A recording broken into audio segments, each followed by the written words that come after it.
Memang kita itu refleksi dari apa yang kita lakukan sendiri ya. Jadi kalau kita nanam baik, insya Allah kita akan manen baik. Kalau kita nandur jelek, suatu ketika karma itu pasti berlaku. Pernah suatu ketika itu ada dulu kulinya Mas Anto itu kemudian borong dan akhirnya pon-ponannya itu tidak sesuai, ya ibaratnya itu garapan lari, dianya lari dan akhirnya lari sempat pinjam si kepe sampean Mas Anto ya waktu itu. Oh, ndak sing iku, Mas. Duduk ya. Yang situ ya. Jadi waktu itu cerita sendiri deh ini orangnya akhirnya gimana. Itu yang kuliah pernah jadi kuliah sampean terus borong deh ya. Gini, Mas. Sejarahnya dia itu kan yang nggak baik namanya saya rahasiakan, Mas ya. Iya, Inisial N. N. Ya. N. NN. Iya, N.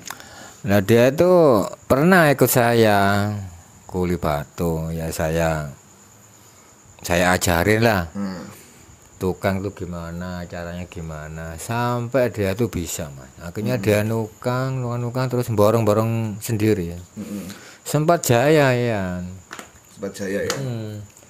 Tapi dengan kejayaan uang yang dia raih, dia tuh belanjakan uangku dengan hawa nafsu ya, Mas. Suka minum, Wedok. main perempuan, bahkan istrinya tuh ndak direken. Masalahnya kan Allah Ta'ala ngasih keberuntungan hanya satu kali loh, Mas. Ini gak dimanfaatkan, wes gak bisa dolang lagi. Ya bisa tapi gak tahu entah berapa tahun lagi, gak paham. Dia menyia-nyiakan kesempatan dari pangeran. Borong dapat setengah garapan ditinggal pergi, bon-bonyanya dibawa lari.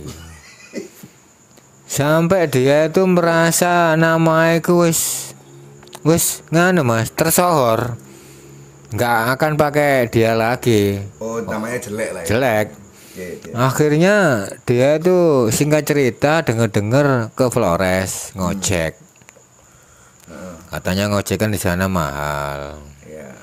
Tapi namanya orang itu merantau di negeri orang, Mas. Kalau nggak tahu anjak unjuk, tingkat kesopanan tidak dijaga, ya habis di sana. Itu habis ya? Habis, mati di sana. Dia itu kan langganannya ojekan orang sana diambil, soalnya dia gitu. Oh gitu. Nggak permisi dulu, Nggak bagi-bagi juga. nggak bagi-bagi rezeki, diambil sendiri. Itu kata itu berulang kali. Oh no. Namanya sabar ada batasnya, Mas. Akhirnya orang-orang sana itu cari rencana lah untuk bunuh itu si inisial N itu. Akhirnya waktu dibunuh itu di itu, Mas, jembatan, Mas. Terus mayatnya itu dibuang di bawah jembatan, gitu aja yang saya tahu. Mati ya? Anak mana itu? Anak Madura, Lumajang. Wow, cerita-cerita seperti ini memang Masya Allah ya. Jadi wow, saya juga gimana gitu dengar ceritanya. Kisah nyata seperti itu wah gimana ya. Jadi sebar tunai ya, di ibaratnya tadi itu bukan tarik tunai, lek ATM lah tarik tunai. Ini sebar tunai. Jadi menyebar kebaikan akan menanam kebaikan. Saya yakin itu ya Mas Anto, karena kebaikan itu kalau disebar, kalau ndak keterima dengan orang yang nyebar itu, keterima dengan anaknya. Kemudian juga kalau nggak anaknya, cucunya, jadi nggak hilang, kebaikan itu ndak hilang. Saya yakin sekali, misalkan kalau kita dalam kondisi baik saat ini, ataupun Anda dalam kondisi yang ibaratnya itu ya tenang ya, hati tenang, kemudian juga relatif tidak ada masalah, itu kemungkinan besar, saya ngomong kemungkinan besar, dulu itu leluhurnya itu pernah berbuat baik juga. Makanya jangan sampai lupa untuk berbuat baik kepada sesama. Jadi begitu, ada sangkut pautnya juga dengan toko bangunan tadi itu ya. Jadi bon-bonannya diambil. Mas Anto, kok banyak kejadian seperti itu ya. Waduh memang ya gimana ya. Ya Pak. Ya, pesan saya ya selaku ya saya tahu orang hina. taat ya gak taat, nakal gak nakal, alim gak alim ya saya ini. Standar lah. Standar lah. CNI. Pesan saya, dimanapun sampean berada itu gunakan akhlak yang baik. Kerja ya apa adanya, ndak harus curi waktu, wis disiplin, jujur, insya Allah selamat sampean. Alam ini berimbang, Mas. Kalau alam ini kita kacaukan dengan perbuatan kita, otomatis entah besok atau kena anak sampean, cucu sampean kena hukum karma itu masih berlaku. Zaman Nabi Adam sampai kita sampai akhir hayat sendiri, kita hidup di zaman sekarang masih ada terus itu. Menanam kejelekan ya buah hasilnya kejelekan yang kita dapat. Menanam kebaikan ya kebaikan yang kita dapat. Nek dunia bangunan itu kok banyak kayak gitu, itu kenapa sih Mas? Tadi sempat tadi dia borong terus mungkin karena kalah dengan kebutuhan ya, atau misalkan uangnya dipakai dulu gitu ya mungkin, atau gimana ya, nafsunya nggak kalah sama nafsu bawa uang banyak gitu kali ya.